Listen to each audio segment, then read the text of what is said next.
makhosi enye ke ngoku izinto umzekelo abantu you are unable, like are we able Prof like are we able to see umuntu ukuba lona wenza signs ezi-Illuminati okanye wenza signs zasegwadana okanye zobugqwirha yeah. How do we know like uba le wenza satanism ngokwayo exactly yeah. Balekile kakhulu lo mbuzo uthethayo. Ngiyacela ukusho nothokozisa Hlwela. Phinde mandizazise ngobioCatch umvuto umsuthu nyekunye amacansi zibamkhombeli umlungu amava mhlophe. NgoDlamini uFakathi umngqondo noboya indaba sithetho nomgiqo nomdlangisa. Jasicela ukusho isibali nasithokozisa isibali. Isikakhulu ibalekile kakhulu. Abanye abantu ingathi baya hlukumezeka umphefumulo according nature esiphila kuyo. Buya qaphela ukuthi etrongweni abantu bane science zabo abazinzayo, very iculture yabo abaphila ngayo esengonokwazi ukuthi thina sifikelele kuyo. So igwadana ine science zayo abakwazi ukuthi bazenze. I-Illuminati ine science zayo abakwazi ukuthi izenze. I-Satanism ine science zayo. I-Freemasons ine science zayo. Aba bantu badibana according ngeBhayibheli yabo, incwadi yabo abayibhalileyo ukuthi thina sizokwazi ukuthi siphushe ivangeli gospel ngehlobo lithile. Like isikakhulu like Satanism like devil worshippers, Illuminati. Esikakhulu igwadana ayinayo ishine ngaphandle ba ndizofikelela xa sokuthethwa ngamashiya kwi next episode. Kukho le dance move kuthiwa ikhoyo ngoku iyasegwadana. Umuntu uyayazi ukuthi uba umuntu sangeke emhlabeni ukuthi sizohamba lapha emhlabeni. Wonke umuntu akahlelanga emhlabeni ngoba sizobhida ilifa lesizukulwana sethu. Umuntu uyi-tombstone egwadana like i-Illuminati. So umuntu uthwetshulwa njani? Xa sisenza amasiko thina nesithethe siyaphilisa. Siphilisa ngoba ngokuthini kubekho ibhotile emhlophe nebomvu, kubekho umqombothi, kubekho into eziselwayo. Abantu abadala, abantu babezithanda. Emveni koko siphadle sithethe. Sithi abantu abadala siphathelele izinto, izinto esiqondayo ukuthi ziyakwazi ukuphilisa ngokomoya. Nikwazi ukuthi nivuseleleke, ukuthi nikwazi ukuthi nathi ngenye imihla ozayo ukuthi sikwazi ukuthi ukuphila. Ubunyeniso balonto ubona njani? Ubonisa ngenkolo yobugqirha. Ngenkolo yobugqirha ukuthi uyalibona igqirha ukuthi liphila njani. Athina asibugadi utywala but asibukhuthaza utywala. Siyayazi ukuthi utywala ukuthi buyabulimaza isizwe. Xana ubeka inanto kakhona amandla wakho apha. Amandla wakho ngokuphangela masukuthi uzokwazi ukuthi mawuthenge lento. Eqonda. And then uyibeka apho, uyibeka phi phezu kwe-tombstone. And then ngokuba mawuthini? Yo makhosi. Uyayiva nawe ukuthi amandla akho uyawanyusa wafaka phi etywaleni ukuthi uSathane ukuthi akwazi ukuhlukumeza nangengomso nangenyimini. So le dance move apha eSouth Africa ayikafiki okanye ikhona. Okay. So beka utywala apha and then silala beka utywala apha enhloko apha efokothweni buhlalo so utywala. Okay. Then emveni kwako jive. In terms of dance, njengoba kukho le dance yenziwayo, some people just do it not knowing ukuthi imini shantoni. And then in terms of into zawumgowo noglow and all the stuff, these words that we using, yes, they were not there back then, like 80s, 70s, the names like Glow and Tintini, each and every year there's a new term yakegama ngalinye. So Now I'm wondering what effect can you play effect ukufumasa kuba iyayenza emntwini xa kufumasa umuntu is just doing into angayazi kwayona. Yeah, for example, I'm doing that dance and bekipotele phezulu. I don't know anything. I don't know anything about it. And then also thetha ngoglowa nogowa yonke loo nto, those words are just familiar words and uyabona oko ku social media and all that stuff. So what effects does it make umzekelo kum yabo kanye it doesn't make any difference? Ndiyabuva Khehle. Yazi into ekhona abantu bafuna ukuthi mabe ngathi ze-rascals. Ngiyayiqonda. Yazi ubofuna kakuhle according thina amagqirha. Thina before siphile funeka thina isixhenxe. Ngiyayiqonda. Funeka sigiye sixhenxe and nabantu nabo baxhensele ingoma zabo eqhumleni ndiyakhona. So ngoku imimoya engindawo izawuza nento ezintsha ezokwazi uba mazithini zilahlekisa abantu. Let's talk about there's a game. It's a game. I think it's a game. It's called Minecraft. Yeah. It's a game. Minecraft is a game, right? Yeah. So very important. They say it's somehow happens ukuthi inayo kwenza 90 dibe nobugqirha.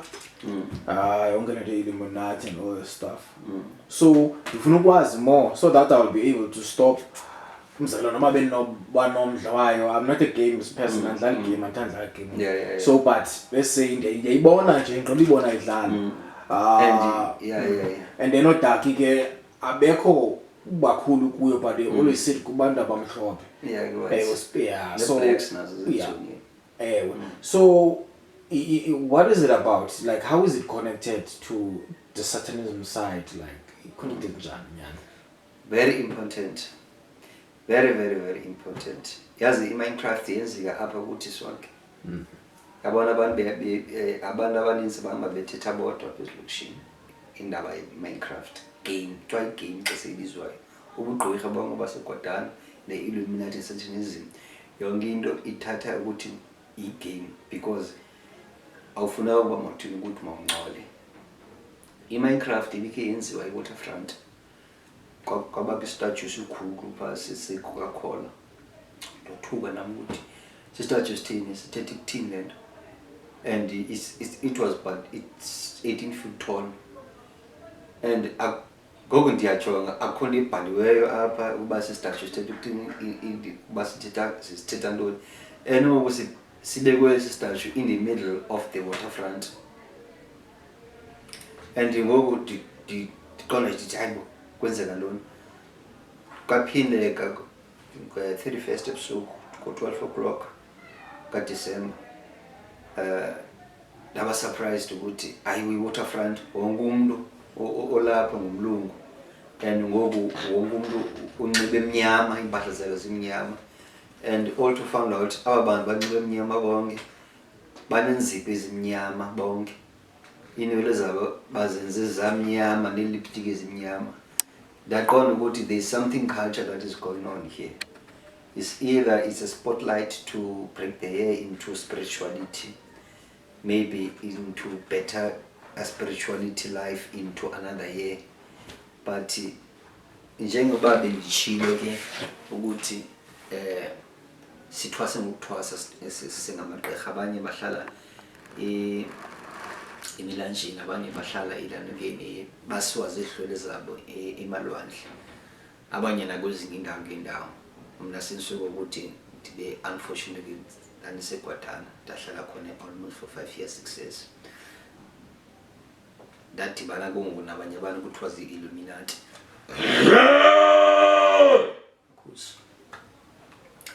iMinecraft kuthiwa yi-AI. Wonke umuntu ogwadanayo okanye oyi-Illuminati unikezela i-AI. Njengoba une-AI uyakwazi ukuthetha nomuntu othetha i-Afrikaans okanye othetha i-German okanye othetha i-French. Lo muntu lona uza kuva ngoba laa nto iya-interpreta ngokwayo.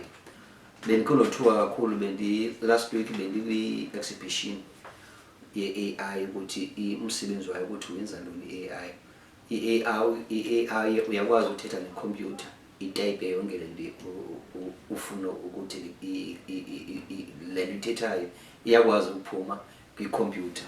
Ne-CV yakho uyakwazi uyenza uthetha icomputer ikwazi ukubhalela. Ndaqonda uba le nto yakhona ibiyinyani le nto beniva ngaphakathi phofu nami bendisibonele ngamehlo wami. So i-Minecraft games kuthiwa ngabantu abasemtshayelweni, and i-Minecraft wonke umuntu ongahlambulukanga uba ne-speaker sakhe. i-Minecraft into encinci ingaka laa nto, so ngeyomphefumlo. So ke ngoku xana edibene namagqwirha amanye kwezi ndawo adibana kuzo bakwazi ucommunicate ukuthi i-communication yabo ukuthi mayenzekane ukuthi mayibe lula. So ke njengokuthi i-communication yabantu abamnyama ikwazi ibe lula nokucommunicate nabantu abamhlophe. Umuntu omhlophe yakwazi uthetha isiXhosa acikuzise athethe isiXhosa esipheleleyo esisulungekileyo ngale AI machine box. And ngoku le nto khona ile nto wonke ile order iphushwa nangu-Elon Musk ukuthi abantu bafakwe i-chips magnet ebuchupheni babo. Seyenzekile eAmerica, abantu ngoku kuthiwa bazofaka i-chips, and ngoku nee-phones nazo i-smartphones sizokwenza ukuthi zifakele i-chips, microchips, ukuthi benzele according ngokugqirha babo ukuthi makube lula. Ifana ngoku nale nto khona ndiyathemba kule i-Minecraft ukuthi ndicacise kakuhle. And uyayazi mos i-Minecraft yilaa box yomuntu, i-box mos. There's nothing fun ngalaa nto leya. Ukuba ihambe tsibatsiba kwaza video games, but ithandwa kakhulu all over the world. It's one of the best games in the world. But ayenzi nix kodwa abantu sikha ngeblocks. Ngiyaqonda into khona. Awudlala karate just because ivuselela umoya wabo. It's about them to building the world into bamakuthini ukuthi mayibe satanic world. Bayakha bayakhupha imali bayazikha indawo because bakha indawo ezi-evil for bona according i-society yabo. And then after all awunokwazi ukuthi mawuqashwe kuzo ndawo ungekho kule organization. Ilena ngoku kwi-music industry kuthiwa you have to be kwinto ethile. Funa ngokuba mawuqale ungene kwi-rituals uzokwazi umva umuntu spiritual. Nami ngiyamva umuntu nami spiritual ligqirha eli ngumuntu othile, wena uzothwasa, wena uzokwenza into ethile. Yona nto siyaqhubisa. So okay, now we're all using social media. There's a lot of people using social media, especially youth. So and it's a communicator through your first of all, save imali in terms of let's say WhatsApp unexesha at the same time, because if you remember back then Kakuku Mix It, so Mix It, not everyone was on Mix It. I save imali on Mix It, but into ekade but it's not on call back. But now it's different. WhatsApp, you send a message to phone, but somehow somewhere there is Illuminati within these social media platforms. And people don't even know that. They don't even know that but zikhona and this is one every day. So care to share ukuthi zeziphi izinto exactly ku Facebook na ku WhatsApp that we don't take note of or siyazibona nje but asizazi meanings zazo. First of all, yabona mna umzekelo ukuthi abantu eziba umuntu ongahlambulukanga ndikhonza icawe kaSathane, ndizaba nemithetho kaSathane. Ndithi sifunde la Bible kaSathane. Akufundwa Adam noEva ukuthi ngabantu bokuqala. Kuyaqhutyekekwa. Aba abantu bangena ku Facebook wami Vuyani Ngamlana Bible kaSathane iqhumile pha. kuthethwa according ukutshabalisa ihlabathi. Ifana njengesidoda. Xa kuthethwa isidoda sithetha ngezinto okufuneka siphile ngazo ebudodeni. Njengokuthi indoda ufuna uba mayithini iphathe umachisi, indoda ufuna uba mayithini iphathe chief, indoda ufuna uba ezi zinto zacekoza zasikoza. Nasebugqirheni injalo. Ifana ngoku nabo sebugqini. Efonini ubuya jonga efonini dize ku-social media kukho uGoogle. Efonini kanye ikhompyutha xa ungena kwiGoogle xa usithi uphake kwi-box lekuba uya-icona ukuthi uzobhala le nto ufuna ukuyibhala ukuthi uzokwazi ivele. Apha icaba uGoogle kukho umuntu unxibe umnqwazi onamehlo so wonke umuntu uyayazi loo nto yakhona. Kukho umuntu ongayazi ukuba sisithunzele esiya. Zii-signature zabo phezu kweebhayibhile zabo ukuthi abantu sizabalahlekisa kangakanani kodwa abazuyenza for free le nto bazokwazi ukuthi bayenze. Kukho umthandazo ne-spirituality ukuthi when you enter here, when you come here, there has to be a price to pay. Even if you go to YouTube, if you go to downloads, you will find ukuthi xa uzidelete zonke i-downloads zakho kuzovela kuvele noni i-spaceship esise-aliens. Everybody knows ukuthi into i-witchcraft i-spaceship. Kuthiwa i-aliens ziyabonwa endaweni ethile phina zonke indawo because thina sibazi uthi i-aliens ngoThiyoloshe. And ngoThiyoloshe abo babelungu ngoThiyoloshe base-Hollywood i-aliens.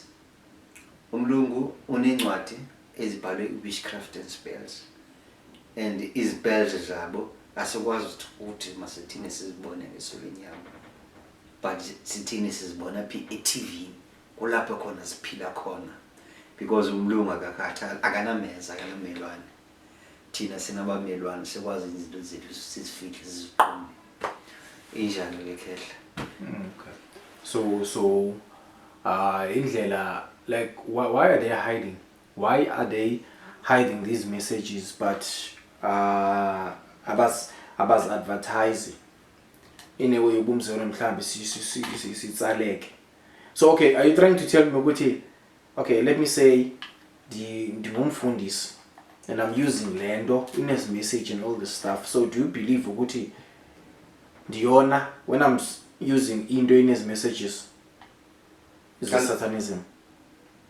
Ufundisa according ndingumfundisi like I'm a pastor or whatever. Kaloku ifana ngoba uthwetyule ngoba le uyifundisayo iphansi komthandazo ibethule ngesikhongwane sobugqirha but amandla wakho omphefumulo awuphelelanga because le nto uyifundisa ngayo awuyazi ukuthi ithakathiwe. Okay. Neqonda ifana ngoku nako Facebook nako WhatsApp. Ku Facebook nako WhatsApp ukuzibona profile pictures abanye kubakho igazi, abanye kubakho i-monster, abanye kubakho i-aliens, abanye kubekho i-Popeye cartoons, abanye kubakho into ezithile. Aba bantu abazizinto abakholwa kuzo. Awunobeka into ongakholwa kuyo.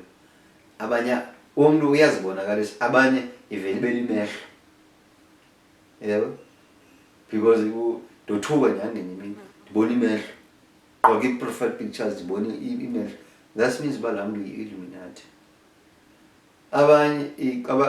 Abanye babeke i-Popeye cartoons ezi-evil like i-villains o-Batman. Ngabantu abanye abagwadanayo abakwi-evil spirit worlds. Umuntu because balahlekisa abantu. Yaqonda khona. Balahlekisa abantu otherwise abantu bayababonisa ukuthi mlandi ngelihlobo koke one ukuthi nehlabathi ukuthi mabe ngelihlobo ukuthi umuntu bakanilandele because ihlabathi bathini bayalivala balenza ukuthi